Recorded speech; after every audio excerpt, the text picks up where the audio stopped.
नमस्कार दोस्तों, स्वागत है आप सभी का आपके अपने इस यूट्यूब चैनल बाय एमडी धियोर पर। दोस्तों आज का जो क्लास होने वाली है क्लास नंबर 5वां होने वाली है। इससे पहले हम लोगों ने 4 क्लास सीडीपी के ले चुके हैं, अर्थात जो आपकी शिक्षण अभिरुचि है उसकी क्लास हम लोगों ने ले चुके हैं और साथ ही साथ हम लोगों ने रीजनिंग की क्लास भी इसी चैनल पर ले चुके हैं। तो उसको नहीं देखा होगा तो सबसे पहले जाइए उसको देख लीजिए और सीक्वेंस बाय सीक्वेंस मैंने प्ले भी बना दी है, तो उसको भी देखते जाइएगा। तो आपका जो प्री बीड और प्री डीएलएड एंट्रेंस एग्जाम 2025 का जो आपका एग्जाम है और उसकी तैयारी है ना, वो बहुत अच्छे तरीके से आप सभी के लिए हो पाएगा। ठीक, आज के जो हमारे क्लास का विषय है वो शिक्षण अभिरुचि, अर्थात जिसको आप लोग सीडीपी के नाम से भी जानते हो। और आज की क्लास का जो टॉपिक है वो शैक्षिक तकनीकी एवं विधियाँ।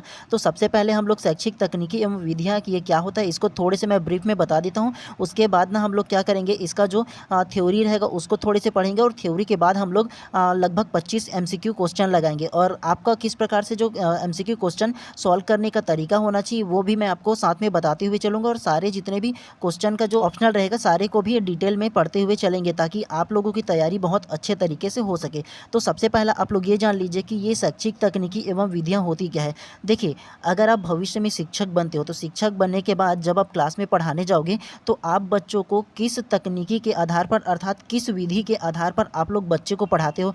जो पहले जो प्राचीन काल में होती थी ना कि सिर्फ आप लोग बोल करके पढ़ा दो, अर्थात व्याख्यान विधि से पढ़ा दिया जाता था, तो अब उस प्रकार से पढ़ाई नहीं किया जाता है। अब जो पढ़ाने का तरीका है ना वो बदल गया है। आप लोग देखे होंगे कि कई गवर्नमेंट स्कूल और प्राइवेट स्कूल ऐसे हो गए जो डिजिटल बोर्ड लेकर आ रहे हैं, साथ ही साथ पढ़ाने के अलग अलग तरीके भी को भी बताया जा रहा है। और साथ में ना जब आप लोग जब डीएलएड का जब कोर्स करोगे या बीएड का कोर्स करोगे ना तब आपको स्कूल इंटर्नशिप के लिए भेजा जाता था। और स्कूल इंटर्नशिप में भेजते हैं ना, उसका उद्देश्य ये रहता है कि आप बच्चों को किस प्रकार से पढ़ाते हो, आपको विभिन्न विधियाँ वगैरह सारा चीज़ आपको सिखाया जाता है। ठीक है, जैसे कि हो गया खेल विधि, हो गया कहानी विधि, हो गया नाटक विधि, हो गया। बच्चों को साथ में ना अब पढ़ाई के दौरान बच्चों को भी इन्वॉल्व करो, तो इन सारी तकनीकी के बारे में ना इसमें हम लोग जानेंगे।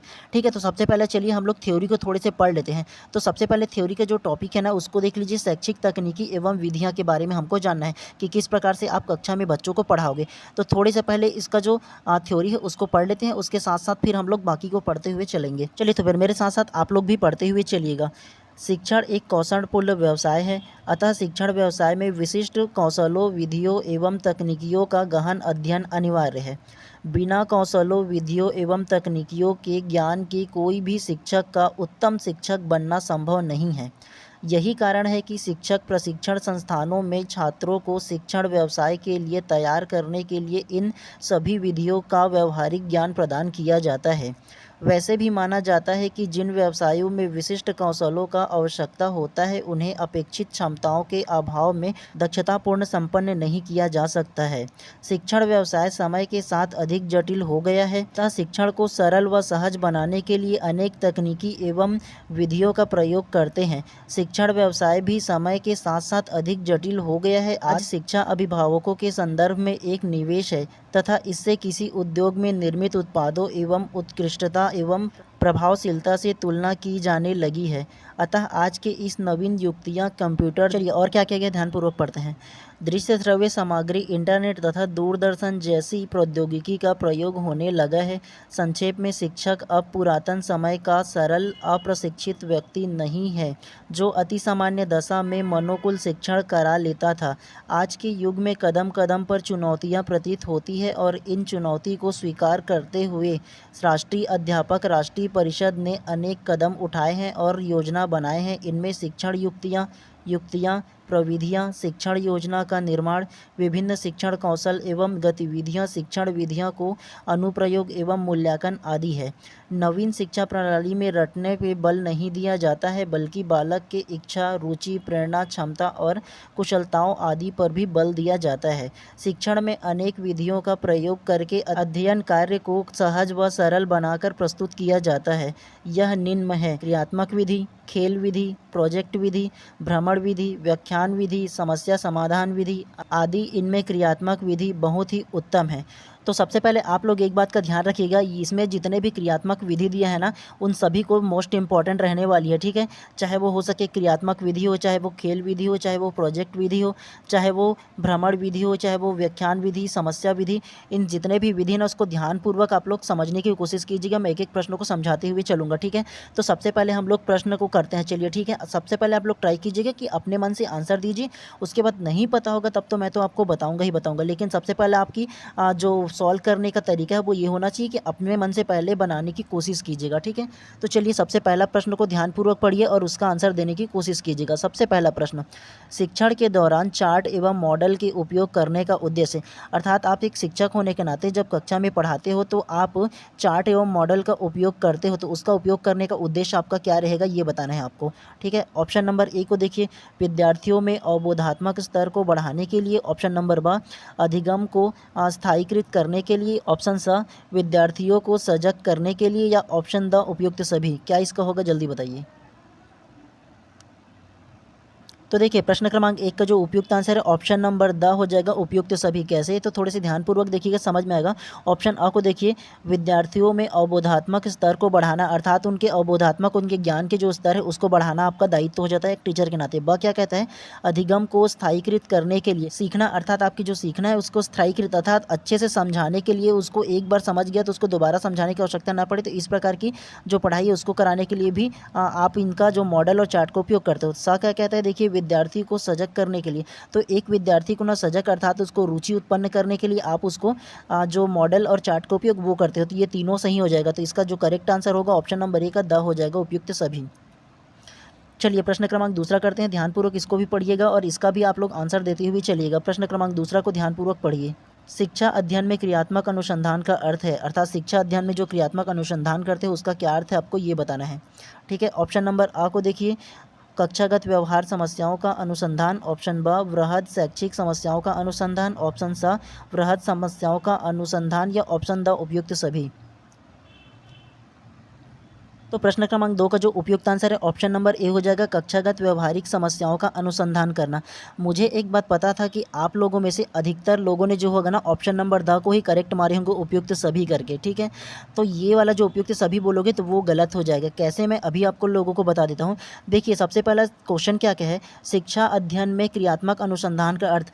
सबसे पहला आप लोग ये जान लीजिए कि क्रियात्मक अनुसंधान का जो अर्थ होता है, बच्चों की व्यवहारिक जो समस्या होती है, अर्थात जो एक बच्चा होता है ना उसका समस्या क्या होता है, सिर्फ उसके लिए अनुसंधान कार्य कराया जाता है। और ये हम लोग जब ना स्कूल इंटर्नशिप में गए थे ना तो हमको क्रियात्मक अनुसंधान का एक टॉपिक दिया गया था, एक जो प्रोजेक्ट था वो दिया गया था, तो हम लोग किए थे। तो हम लोग अच्छे से जानते हैं। और आप लोग जब भी जाओगे ना तो आपको भी ऐसा बताया जाएगा। क्रियात्मक अनुसंधान का मतलब ही वही होता है कि कक्षागत व्यवहार के बच्चों के व्यवहार को अच्छे से समझना, ठीक है, उनकी क्या समस्या है उसको समझना होता है, ठीक है। तो ये और बा जो बोलेगी वो नहीं होगा, वृहद शैक्षिक समस्या ये भी नहीं होगा, और वृहद समस्याओं का अनुसंधान ये भी नहीं होगा। सिर्फ बच्चों के लिए होता है ये जो क्रियात्मक अनुसंधान है वो। चलिए प्रश्न क्रमांक तीसरा को ध्यानपूर्वक पढ़िए और इसका आंसर देने की कोशिश कीजिएगा। नई शिक्षा प्रणाली की प्रमुख गुण है, अर्थात जो नई शिक्षा प्रणाली है उसकी क्या प्रमुख गुण है आपको ये बताना है। ऑप्शन ए, पढ़कर सीखना। ऑप्शन ब, करके सीखना। ऑप्शन सा, अनुभव द्वारा सीखना। या ऑप्शन द, भ्रमण द्वारा सीखना। तो प्रश्न क्रमांक 3 का जो उपयुक्त आंसर है ऑप्शन नंबर ब, करके सीखना हो जाएगा। कैसे, तो थोड़े से ध्यानपूर्वक सुनिएगा। नई शिक्षा प्रणाली अभी जो आई है ना वो केवल एक चीज़ पे सबसे ज़्यादा ध्यान देती है कि करके सीखना, अर्थात बच्चे को ना सीधा एक्टिविटी करा करके जो आप पढ़ा रहे हो उसमें शामिल करके बच्चे को सिखाया जाता है। इसलिए करके सीखना जो रहेगा वो ऑप्शन नंबर ब ही करेक्ट हो जाएगा, ठीक है। पढ़कर सीखना ये भी नहीं होगा, अनुभव द्वारा सीखना ये भी नहीं होगा, और भ्रमण द्वारा सीखना ये भी नहीं होगा। लेकिन करके जो सीखना है वो उपयुक्त करेक्ट हो जाएगा। अभी का जो नई शिक्षा प्रणाली है वो यही कहता है। चलिए प्रश्न क्रमांक 4 को ध्यानपूर्वक पढ़िए और उसका भी आंसर देने की कोशिश कीजिएगा।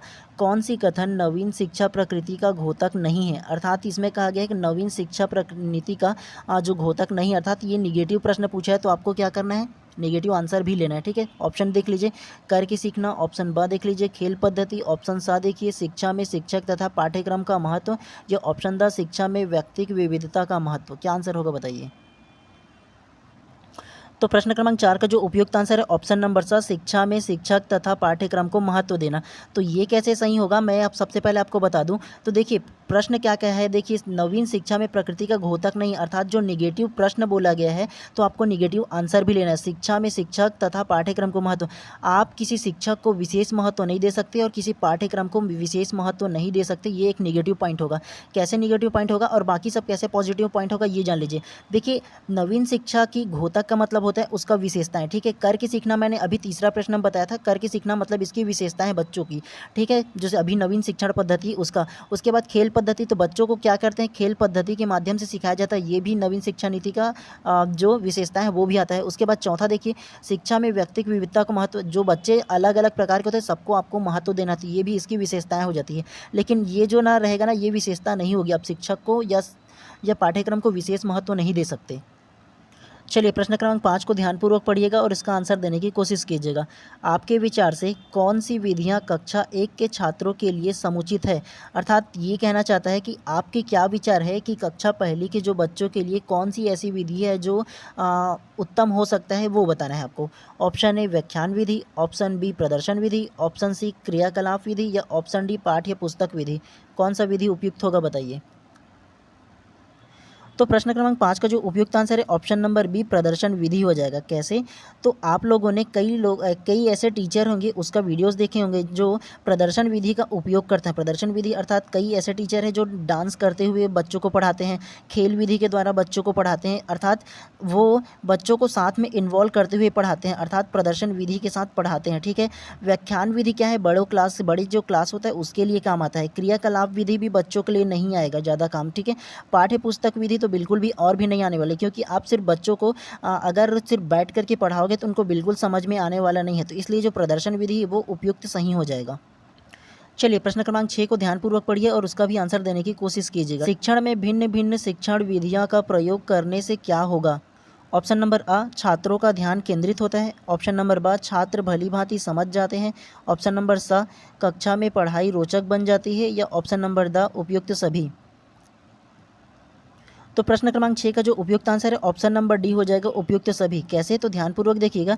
देखिए शिक्षण का भिन्न भिन्न शिक्षण विधियों को प्रयोग करने से क्या होगा कि ऑप्शन नंबर ए को देखिएगा तो छात्र का ध्यान केंद्रित होगा। अगर अलग अलग विधियों से बच्चों को पढ़ाएगा तो बच्चों का ध्यान तो केंद्रित होगा है ना। उसके अलावा ब को देखिए, छात्र भली भांति समझ सकते हैं। अगर अलग अलग तरीके से पढ़ाओगे तो बच्चे तो समझेंगे ही ना किसी भी चीज़ को, कोई भी पढ़ाई को। और सा क्या कहता है, कक्षा में पढ़ाई रोचक बनता है, अर्थात बच्चों की रोचक पढ़ाई इसलिए बनेगा क्योंकि अलग अलग विधियों के द्वारा आप पढ़ाओगे तो बच्चों को अच्छा ही लगता है, तो इसलिए ऑप्शन नंबर द उपयुक्त सभी ही राइट हो जाएगा। चलिए प्रश्न क्रमांक 7 को पढ़िए और उसका भी आंसर देने की कोशिश कीजिएगा। शैक्षिक भ्रमण के संदर्भ में आपकी अपेक्षा बच्चों के प्रति होनी चाहिए। अर्थात शैक्षिक भ्रमण का मतलब ये होता है कि आप बच्चों को कहीं घुमाने के लिए लेकर के जा रहे हो, साल में जो एक बार कहीं घुमाने के टूर पे ले जाते हैं ना, वो है। तो आपकी अपेक्षा क्या होनी चाहिए आपको ये बताना है। ऑप्शन को देख लीजिए। सबसे पहला ऑप्शन नंबर आ कहता है बच्चों को प्रत्यक्ष चीज़ों को सही ढंग से निरीक्षण करनी चाहिए एवं उसके बारे में पूछना चाहिए। ऑप्शन ब कहता है बच्चों को बिना प्रश्न पूछे सभी चीज़ों की जानकारी प्राप्त करनी चाहिए। ऑप्शन स बच्चों को आनंद और अनुभव करनी चाहिए, साथ ही शिक्षकों को भी। या ऑप्शन द क्या कहते हैं, यदि बच्चों को कोई भी प्रश्न पूछने की इच्छा हो जो उसके डायरी में न लिखा हुआ हो। तो प्रश्न क्रमांक 7 का जो उपयुक्त आंसर है ऑप्शन नंबर ए हो जाएगा, ठीक है। बच्चों को प्रत्यक्ष चीज़ों का सही ढंग से निरीक्षण करना चाहिए एवं उसके बारे में पूछना चाहिए। कैसे? तो थोड़े से और ध्यानपूर्वक देखिएगा तो ये करेक्ट हो जाएगा, क्योंकि देखिए इनमें क्यूरियोसिटी जगा रहा है, मतलब उसकी उत्सुकता को बढ़ा रहा है। ना कि बा वाली देखिएगा तो बच्चों को बिना प्रश्न पूछे, तो बच्चे तो जिज्ञासु होते, वो तो प्रश्न पूछेंगे ही ना, तो इसलिए ये प्रश्न गलत हो जाता है। तो देखिए ऑप्शन सा करेक्ट क्यों नहीं होगा कि बच्चों को आनंद का अनुभव करना चाहिए और साथ में शिक्षकों को भी, लेकिन ये भी सही हो सकता था, लेकिन इससे ज़्यादा उपयुक्त ऑप्शन नंबर ए हो जाता है, इसलिए ये उपयुक्त नहीं होगा। और उसके अलावा द देखिए, बच्चों को कोई भी प्रश्न पूछने की इच्छा, तो आप छोटे बच्चों को डायरी के लिए तो नहीं बोल सकते ना, तो इसलिए option number A he correct हो जाएगा प्रश्न क्रमांक 7वां का। चलिए प्रश्न क्रमांक 8 को ध्यानपूर्वक पढ़िएगा और उसका भी आप लोग आंसर देने की कोशिश कीजिएगा। देखिए प्रश्न क्रमांक 8 क्या कहता है उसको देखिए। सबसे पहला, किस विधि में पहले उदाहरण देकर नया नियम व सिद्धांत का विकास किया जाता है? अर्थात आपको ये बताना है कि ऐसी कौन सी विधि है जिसमें सबसे पहला नियम का उदाहरण दिया जाता है, उसके बाद फिर सिद्धांत को विकसित किया जाता है, अर्थात सिद्धांत को बताया जाता है।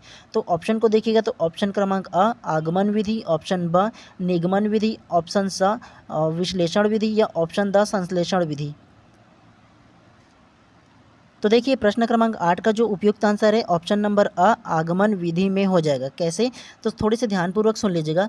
सबसे पहले आगमन विधि उसे कहते हैं जिसमें सबसे पहले बच्चों को ना हम लोग उदाहरण देते हैं और उदाहरण के बाद फिर ना उस नियम और कानून को बताया जाता है, वो कहलाता है आगमन विधि। और उसके अलावा ऑप्शन ब को जान लीजिए निगमन विधि। निगमन विधि में क्या होता है, सबसे पहले आप बच्चों को नियम, कायदा, कानून के बारे में बताओगे, जो विषय आप पढ़ा रहे हो उसके, और उसके बाद फिर आप उसको उदाहरण दोगे ना, तो वो निगमन विधि कहलाता है। और ऑप्शन सा विश्लेषण विधि क्या कहलाता है, किसी भी टॉपिक के बारे में, विषय के बारे में आप उनको विश्लेषण करने के लिए दोगे, अर्थात उनको सोचने समझने के लिए दोगे कि क्या सही है और क्या गलत है, तो वो विश्लेषण विधि कहलाता है। और ऑप्शन क्रमांक 10 संश्लेषण विधि। ये संश्लेषण विधि जो है वो आपके लिए होमवर्क है, क्योंकि आप लोग सर्च मार के गूगल में देखिए कि ये संश्लेषण विधि का मतलब क्या होता है, और ज़रूर कमेंट बॉक्स में इसमें बताइएगा भी ज़रूर। चलिए प्रश्न क्रमांक 9 को ध्यानपूर्वक पढ़िएगा और उसका आंसर देने की कोशिश कीजिएगा। शिक्षण योजना का मूल्यांकन करने में, अर्थात आप एक शिक्षक होने के नाते एक शिक्षण योजना बनाए हो और उसका मूल्यांकन करना चाहते हो, तो आपको क्या करना है ये आपको बताना है। ठीक है, ऑप्शन अ देखिए, प्रत्येक शिक्षण बिंदु के सामने की जाने वाली गतिविधियाँ लिखी जाए। ऑप्शन ब देखिए, शिक्षक व छात्रों की गतिविधि का अलग अलग उल्लेख हो। ऑप्शन स, अलग स्तंभों में शिक्षण योजना व सहायक शिक्षण सामग्री का उल्लेख हो। या ऑप्शन द उपयुक्त सभी। तो प्रश्न क्रमांक 9 का जो उपयुक्त आंसर है ऑप्शन नंबर द उपयुक्त सभी हो जाएगा। कैसे? तो थोड़े से ध्यानपूर्वक सुनिएगा और समझने की कोशिश कीजिएगा। ऑप्शन ए क्या कहता है, देखिए, प्रत्येक शिक्षण बिंदु के सामने की जाने वाली गतिविधि को लिखे जाए। अर्थात आप एक जब शिक्षण योजना बनाए हो, तो शिक्षण योजना बनाने के बाद जब मूल्यांकन करोगे, तब आपको जो गतिविधियाँ करोगे उसको आप लोग लिखोगे ज़रूर, क्योंकि हाँ आगे और क्या करना चाहिए आपको अच्छे से समझ में आएगा। ऑप्शन ब क्या कहता है, शिक्षक व छात्रों की गतिविधि अलग अलग हो।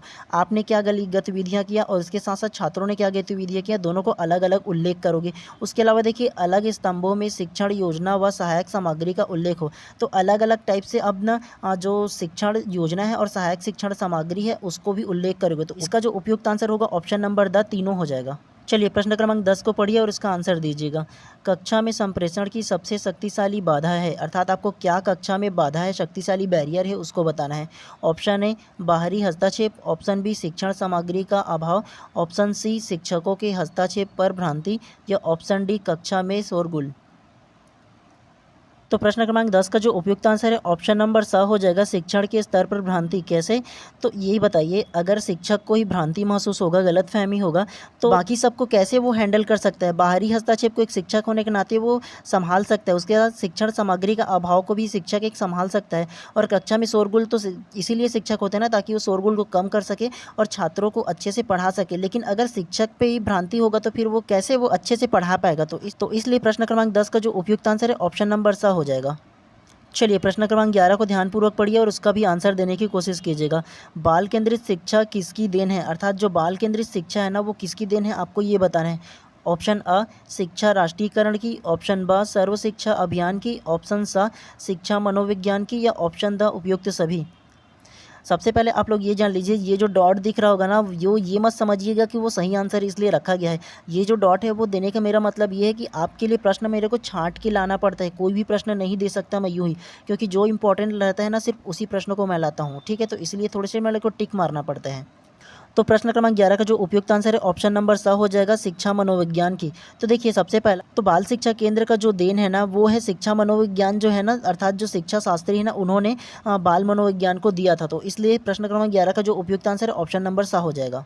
चलिए प्रश्न क्रमांक 12 को ध्यानपूर्वक पढ़िए और उसका आंसर देने की कोशिश कीजिएगा।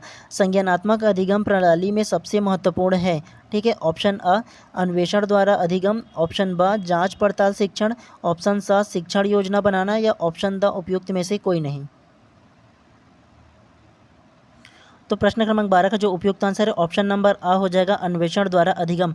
और अधिगम का जो अर्थ होता है वो लर्निंग होता है। ठीक है, संज्ञानात्मक अधिगम मतलब जो उसका जो होता है इमोशनल लर्निंग जो है ना वो कहलाता है। ठीक है, तो संज्ञानात्मक अधिगम को ना अन्वेषण द्वारा ही सबसे ज़्यादा महत्वपूर्ण उसका अधिगम हो जाता है। प्रश्न क्रमांक 13 को पढ़िए। निम्नलिखित शिक्षण विधियों में से कौन सी विधियाँ वास्तविक अनुभव को प्रदान करने के दृष्टिकोण से उत्तम है? ऑप्शन नंबर अ को देखिए भ्रमण विधि। ऑप्शन ब को देखिए भाषण विधि। ऑप्शन स को देखिए प्रोजेक्ट विधि। या ऑप्शन द को देखिए पाठ्य पुस्तक विधि। तो प्रश्न क्रमांक 13 का जो उपयुक्त आंसर है ऑप्शन नंबर अ हो जाएगा, भ्रमण विधि। कैसे? तो थोड़े से ध्यानपूर्वक अगर आप लोगों ने प्रश्न को पढ़ा होगा तो प्रश्न में कहा गया है, देखिए शिक्षण विधियों में से कौन सी विधि जो है वो वास्तविक अनुभव प्रदान करती है। मतलब आपको, तो देखिए जब आप बच्चों को ना भ्रमण के लिए ले जाते हो ना, तब जब बच्चे वास्तविकता तौर पे वो सामने देखते हैं प्रत्यक्ष तौर पर उस चीज़ों को, तब वो वास्तविक उनको अनुभव प्रदान होता है। इसलिए उपयुक्त आंसर ऑप्शन नंबर ए हो जाएगा। चलिए प्रश्न क्रमांक 14 को ध्यानपूर्वक आप पढ़िए और उसका भी आंसर देने की कोशिश कीजिएगा। प्रश्न 14 को पढ़िए, शिक्षण की सबसे कमज़ोर विधि कौन सी है? अर्थात जो शिक्षण की सबसे कमज़ोर विधि है वो कौन सी होगा, आपको ये बताना है। ऑप्शन आ संवाद विधि, ऑप्शन ब दृश्य श्रव्य विधि, ऑप्शन स पाठ्य पुस्तक विधि या ऑप्शन द प्रोजेक्ट विधि। क्या होगा बताइए। प्रश्न क्रमांक 14 का जो उपयुक्त आंसर है ऑप्शन नंबर स हो जाएगा, पाठ्य पुस्तक विधि। कैसे? तो थोड़ा से ध्यानपूर्वक समझने की कोशिश कीजिएगा। अगर कोई शिक्षक केवल पाठ्य पुस्तक को पढ़ करके सुना देता है और बता करके क्लास में वापस चले आते हैं अपने ऑफिस में, तो वो सबसे कमज़ोर विधि हो जाता है। क्योंकि देखिए एक छोटा बच्चा जो होता है उनको चाहिए कि वो कहानी के माध्यम से, गतिविधि के माध्यम से उसको सिखाया जाए। पाठ्य पुस्तक विधि से वो बिल्कुल भी नहीं पढ़ा सकता और ऐसे जब पढ़ाता है तो वो सबसे कमज़ोर विधि हो जाएगा। उसके अलावा देखिए संवाद विधि, अर्थात एक दूसरे से बातचीत करके अगर कि पढ़ाएगा तब तो बच्चे आसानी से समझ जाएंगे। और दृश्य श्रव्य मतलब बच्चों को वो चीज़ सामने दिखा करके अगर कि करेगा ना और बताएगा ना, तो वो और भी अच्छे से समझ सकते हैं, इसलिए ये करेक्ट हो जाएगा। और उसके अलावा देखिए द बोलते हैं प्रोजेक्ट विधि, अर्थात प्रोजेक्ट जो प्रोजेक्टर में उसको डायरेक्टली दिखा देगा कोई भी चीज़ जो पढ़ा रहा है वो, तो वो भी बच्चे सीख पाएंगे। लेकिन सबसे कमज़ोर विधि बोला है तो पाठ्य पुस्तक जो विधि होगा वो करेक्ट हो जाएगा। चलिए प्रश्न क्रमांक 15 को जल्दी जल्दी थोड़े से पढ़िए और उसके बाद आंसर दीजिएगा, ठीक है। चलिए थोड़ा फास्ट मोड में चलते हैं। प्रश्न क्रमांक 15, समस्या समाधान विधि का गुण है, अर्थात जो समस्या समाधान विधि है उसका क्या गुण है आपको बताना है। ऑप्शन नंबर ए को देखिए, इस विधि से छात्र भावी जीवन की समस्याओं को हल करना सीखता है। ऑप्शन ब को देखिए, इस विधि से छात्रों में मनोवैज्ञानिक दृष्टिकोण का विकास होता है। ऑप्शन स को देखिए, यह विधि छात्रों का स्वाध्याय के लिए प्रेरित करता है। या ऑप्शन द को देखिए, उपयुक्त सभी। क्या होगा बताइए। तो प्रश्न क्रमांक 15 का जो उपयुक्त आंसर है ऑप्शन नंबर ए हो जाएगा। इस विधि से छात्र भावी जीवन की समस्याओं को हल करना सीखता है। और आप लोगों ने जो प्रश्न का आंसर लिया होगा मुझे पता है ये उपयुक्त सभी करके लिए होंगे। सबसे पहले मैं आपको बता दूं, अगर उपयुक्त सभी ऑप्शन में है तो ये ज़रूरी नहीं है कि वो उपयुक्त सभी ही हमेशा सही हो, ठीक है। नहीं होता है हमेशा, ये भी जान लीजिए। और आ क्यों करेक्ट होगा ये सबसे पहले जान लीजिए। देखिए प्रश्न कहा गया है कि समस्या समाधान विधि के गुण है, तो जो समस्या समाधान विधि के गुण है तो इस विधि से बच्चों के छात्रों की भावी जीवन की समस्या को हल करना सीखता है। अर्थात जो बच्चे हैं वो अपने जीवन की जो समस्या है उसको हल करना वो खुद सीखते हैं, इसलिए ये ऑप्शन करेक्ट हो जाएगा। और समस्या समाधान विधि भी यही कहता है, ठीक है। चलिए प्रश्न क्रमांक 16 को ध्यानपूर्वक पढ़िए और आंसर दीजिएगा। वह विधि जो ज्ञानेंद्रियों से सीखने की विधि है। अब आप बोलोगे ये ज्ञानेंद्रियां क्या होता है, तो मैं आपको बता दूं, आपके 5 अंग आपकी ज्ञानेंद्रियां हैं। अब ये 5 अंग कौन कौन से हैं? सबसे पहला आँख हो गया, दूसरा नाक है, तीसरा आपका मुंह है, चौथा आपका कान है और पांचवा आपका हाथ है, त्वचा जो आपको छूने से स्पर्श होता है। इन सारी चीज़ों से आपको इन्फॉर्मेशन मिलता है ना, जानकारियाँ मिलता है ना, तो इसलिए इसे ज्ञानेंद्रियाँ कहते हैं। ऑप्शन को देखिए स्रोत संदर्भ विधि, ऑप्शन ब देखिए कहानी विधि, ऑप्शन स भ्रमर विधि या ऑप्शन द कार्य गोष्ठी विधि। तो प्रश्न क्रमांक 16 का जो उपयुक्त आंसर है वो ऑप्शन नंबर स हो जाएगा, भ्रमर विधि, ठीक है। कैसे सही होगा तो ये जान लीजिए। सबसे पहला, मैंने इससे पहले वीडियोस में आपको बताया है कि ज्ञानेंद्रियां मतलब आपके जो 5 अंग हैं वो, ठीक है। और इसमें क्या कहा गया है, वह विधि जो ज्ञानेंद्रियां से सीखी जाती है, अर्थात प्रत्यक्ष आप किसी चीज़ को देखोगे तो आप बहुत अच्छे से सीख सकते हो, ठीक है। क्रमांक 17 को ध्यानपूर्वक पढ़िए और उसका आंसर देने की कोशिश कीजिएगा। NCERT का पूर्ण रूप है, अर्थात आपको ये जो NCERT दिया है उसका फुल फॉर्म बताना है। और ये जो मैं बता दूँ ये वेरी वेरी इंपॉर्टेंट क्वेश्चन है, ठीक है। जब आप लोग का सिलेक्शन हो जाएगा, ठीक है, जब आप लोग काउंसलिंग कराओगे आपका नंबर आने के बाद ना, तो NCERT की वेबसाइट पे ही आपको जो काउंसलिंग है वो होता है, ठीक है। वहीं से आपको रिजल्ट भी जारी होता है, तो इसलिए ये वेरी वेरी इंपॉर्टेंट है। इसका फुल फॉर्म क्या होता है आपको बताना है। देखिए चारों ऑप्शन को ध्यानपूर्वक पढ़िए और इसका आंसर दीजिए। तो प्रश्न क्रमांक 17 का जो उपयुक्त आंसर है वो ऑप्शन नंबर स हो जाएगा, national council of education research and training. 19 को पढ़िए, कहानी कथन विधि से बालकों में विकास होता है। ऑप्शन अ विषय का, ऑप्शन ब तार्किकता का, ऑप्शन स कल्पना का या ऑप्शन द ज्ञान का। क्या इसका विकास होता है ये बताइए। तो प्रश्न क्रमांक 19 का जो उपयुक्त आंसर ऑप्शन नंबर स हो जाएगा, कल्पना का। कैसे?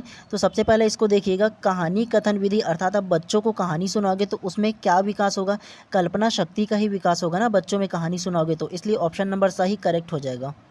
चलिए प्रश्न क्रमांक 20 को पढ़िए और इसका आंसर देने की कोशिश कीजिएगा। जब बच्चों को कोई नियम या सिद्धांत सिखाना हो तो अध्यापक प्रयोग करेगा। अर्थात जब बच्चों को कुछ नियम या सिद्धांत सिखाना होगा तो आप क्या प्रयोग करोगे ये बताना है आपको। ऑप्शन अ आगमन विधि, ऑप्शन ब निगमन विधि, ऑप्शन स विश्लेषण विधि या ऑप्शन द कहानी विधि। क्या प्रयोग करेगा बताइए। तो प्रश्न क्रमांक 20 का जो उपयुक्त आंसर है ऑप्शन नंबर अ हो जाएगा आगमन विधि। कैसे? तो मैंने आपको इससे पहले वाला जो क्वेश्चन था उसमें भी बताया था कि आगमन विधि और निगमन विधि क्या होता है। तो आप जब छोटे बच्चों को अब नियम और सिद्धांत सिखाओगे तो आगमन विधि क्या कहता है कि सबसे पहले आप बच्चों को ना उदाहरण दोगे और उसके बाद नियम कानून के बारे में सिखाओगे, तब बच्चे अच्छे से सीख सकते हैं। और एक छोटे बच्चे के लिए जो आगमन विधि है वो सबसे ज़्यादा उपयुक्त हो जाता है, क्योंकि निगमन विधि क्या कहता है कि निगमन विधि जो होता है वो सबसे पहला नियम कायदा कानून बताता है, और जब आप बच्चों को नियम कायदा कानून सिखाने लगोगे तो वो बोर हो जाएगा और नहीं सीख पाएगा। इसलिए ऑप्शन नंबर आ जो होता है आगमन विधि ना वो करेक्ट होगा, इसलिए क्योंकि आगमन विधि में आप पहले उदाहरण दोगे बच्चों को, उसके बाद फिर नियम कानून बताओगे तो बच्चे अच्छे से सीख पाएंगे, क्योंकि कहानी के माध्यम से एग्जाम्पल के माध्यम से बताओगे तो वो अच्छे से सीख पाएंगे। इसलिए ऑप्शन नंबर आ जो होगा वो करेक्ट हो जाएगा। चलिए प्रश्न क्रमांक 21 पढ़िए और जवाब दीजिए, इसका क्या होगा आंसर। सामाजिक विज्ञान शिक्षण की वह कौन सी पद्धति है जो दोषपूर्ण होते हुए भी सर्वाधिक रूप से प्रयुक्त होती है। अर्थात सामाजिक विज्ञान में ऐसी कौन सी शिक्षण पद्धति है जो दोषपूर्ण अर्थात गलत तो है लेकिन सबसे ज़्यादा उसका उपयोग होता है, आपको ये बताना है। ऑप्शन अ को देखिए लिखित विधि, ऑप्शन ब देखिए कहानी विधि, ऑप्शन स देखिए नाटक विधि या ऑप्शन द देखिए व्याख्यान विधि। क्या होगा बताइए। तो प्रश्न क्रमांक 21 का जो उपयुक्त आंसर है ऑप्शन नंबर द हो जाएगा व्याख्यान विधि। तो सबसे पहले ये जान लीजिए, सामाजिक विज्ञान का जो शिक्षण है अर्थात सामाजिक विज्ञान जो पढ़ाया जाता है उसमें केवल और केवल व्याख्यान विधि का प्रयोग ही किया जाता है, क्योंकि सामाजिक विधि हिस्ट्री से रिलेटेड है और हिस्ट्री को व्याख्यान विधि से ही आपको पढ़ाना सबसे ज़्यादा उपयुक्त होता है। और व्याख्यान विधि जो शिक्षण पद्धति उसमें दोषपूर्ण तो है, लेकिन सामाजिक विज्ञान इसी जो विधि है इसी माध्यम से ही पढ़ाया जाता है, इसलिए ये जो ऑप्शन है वो करेक्ट हो जाएगा। क्रमांक 22 को पढ़िए और इसका आंसर देने की कोशिश कीजिएगा। ऑपरेशन ब्लैक बोर्ड किससे संबंधित है। अर्थात आपको बताना है कि ऑपरेशन ब्लैक बोर्ड किससे संबंधित है। ऑप्शन अ को देखिए माध्यमिक शिक्षा, ऑप्शन ब को देखिए प्राथमिक शिक्षा, ऑप्शन स को देखिए उच्च शिक्षा या ऑप्शन द तकनीकी शिक्षा। तो प्रश्न क्रमांक 22 का जो उपयुक्त आंसर है ऑप्शन नंबर ब हो जाएगा प्राथमिक शिक्षा। जो ऑपरेशन ब्लैक बोर्ड है ना वो प्राथमिक शिक्षा में चलाया गया था, क्योंकि सभी बच्चों का जो शिक्षण सामग्री है वो अच्छे से मिल सके और उसकी जो प्रॉपर पढ़ाई है वो अच्छे तरीके से चल सके, इसलिए ऑपरेशन ब्लैक बोर्ड चलाया गया। अब आप लोगों के लिए एक छोटा सा होमवर्क है कि ये जो ऑपरेशन ब्लैक बोर्ड है वो किस साल जो आया था वो आपको बताना है। चलिए प्रश्न क्रमांक 23 को पढ़िए और इसका आंसर देने की कोशिश कीजिएगा। दृश्य श्रव्य के प्रयोग के संबंध में निम्नलिखित में से कौन सा आधार सर्वाधिक महत्वपूर्ण है। ऑप्शन अ ज्ञानेंद्रियों के संबंधित ज्ञान के साक्षात्कार, ऑप्शन ब आकर्षक एवं रुचिपूर्ण स्पष्टीकरण, ऑप्शन स कम समय में ज़्यादा ज्ञान या ऑप्शन द अध्यापक को ज्ञान स्पष्ट करने में सहायक। प्रश्न क्रमांक 23 का जो उपयुक्त आंसर है वो ऑप्शन नंबर अ हो जाएगा ज्ञानेंद्रियों का संबंध ज्ञान से साक्षात्कार। कैसे? तो सबसे पहले एक टीचर होने के नाते जब आप बच्चों को कोई विषय पढ़ाते हो और उस विषय का आप लोग दृश्य और श्रव्य, दृश्य मतलब देखना, श्रव्य मतलब सुनना, तो किसी सहायक शिक्षण सामग्री के माध्यम से आप उस विषय के जो टॉपिक है उसको आप सामने ला करके दिखा देते हो, तो बच्चों में क्या होगा, बच्चों में जो होगा वो दृश्य श्रव्य के माध्यम से उसका जो ज्ञानेंद्रिय है मतलब जो आँख है और कान है देखने के लिए, इन दोनों के माध्यम से वो साक्षात्कार करेगा ज्ञान का। तो इसलिए ऑप्शन नंबर अ करेक्ट हो जाएगा। तो चलिए इस क्लास का जो अंतिम प्रश्न है उसको ध्यानपूर्वक पढ़िएगा और उसका आंसर देने की कोशिश कीजिएगा। प्रश्न क्रमांक 24, किस विधि का सर्वाधिक प्रयोग बाल मनोविज्ञान के अध्ययन में किया जाता है। ऑप्शन नंबर अ व्याख्यान विधि, ऑप्शन नंबर ब अवलोकन विधि, ऑप्शन नंबर स प्रोजेक्ट विधि या ऑप्शन नंबर द प्रश्न विधि। किस में किया जाता है बताइए। चलिए तो ये जो प्रश्न है वो आप सभी के लिए होमवर्क है, ये वाला लास्ट वाला प्रश्न भी आप सभी के लिए होमवर्क है और इसका आंसर आप लोग बिल्कुल देने की कोशिश कीजिएगा। अगर इसका आंसर सही दे तो मैं आपको रिप्लाई ज़रूर करूँगा। और कुछ चीज़ ऐसी होती है ना जो आपको स्वयं को भी करनी चाहिए, तो थोड़ी बहुत आप लोग भी मेहनत करते रहिए। और एक आध प्रश्न जितने भी मेरा वीडियोस आएगा ना उस हर वीडियो में 1 से 2 प्रश्न आपको लिए होमवर्क दूंगा और उस होमवर्क को हो सके तो आप लोग सर्च कीजिएगा, चाहे वो बुक में ढूंढो चाहे वो गूगल में सर्च कीजिए और सर्च करके बताइएगा ज़रूर। और एक बार आप लोग सर्च करके बताओगे ना तो आप कभी नहीं भूलोगे उस टॉपिक को। अगर चलिए नेक्स्ट क्लास करेंगे फिर से कल, और अगर आप लोग चैनल में नए होंगे तो चैनल को सब्सक्राइब कर दीजिएगा, ठीक है, ताकि इसी प्रकार की हम और भी लगातार क्लास लाते रहें।